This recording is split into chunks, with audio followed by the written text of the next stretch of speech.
মন ভালো করার জন্য নদীর সৌন্দর্যের কোনো বিকল্প নেই, আর সেটি যদি হয় পদ্মা, মেঘনা, ডাকাতিয়া, তাহলে তো আর কথাই নেই। তিন নদীর অপরূপ সৌন্দর্য আপনাকে মুগ্ধ করবে। মোহনার পাড়ে সুপারি ও বট গাছ, তার সাথে দাঁড়িয়ে নদীর বিশালতা ও ঢেউ আপনাকে নিয়ে যাবে অন্য ভুবনে।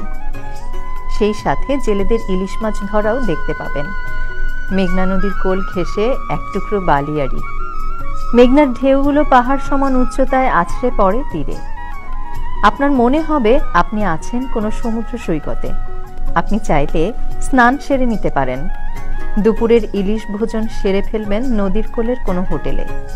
শরতের এই সময়ে দুপাশে নদীর মন ভরানো সৌন্দর্য তো দেখতে পাবেনই, এছাড়া মেঘনার চরে যাতায়াতে ট্রলারে মেঘনা নদীকে খুব কাছ থেকে দেখতে পাবেন।